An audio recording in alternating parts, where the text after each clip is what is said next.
চলে এলাম দেখো রান্নাঘরে। আমি এখন মাছ ভাজা বসিয়েছি। আজকে দেখো অনেকদিন পরে বড় বড় বাটা পেয়েছি। এই বাটা মাছটা আমি বাটা মাছের ঝাল করবো। তো একটা যে মাছ অনেকটা বড় পেয়েছি বাটা মাছটা। আর এখানে কিছু মাছ ভেজে রেখেছি। তো বাড়িতে অনেক আত্মীয় স্বজন এসেছে, তো তাই রান্নাবান্না তৈরি একটু সকালবেলা টিফিনটা করা হলো কিছুক্ষণ আগেই। লুচি আর ছোলার ডাল করেছিলাম, আর এখন দুপুরে রান্না করছি।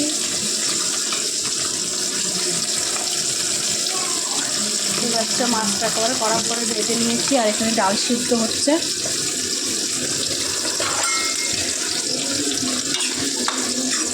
এই বাচ্চা অনেকটা ডাল সিদ্ধ বসিয়েছি।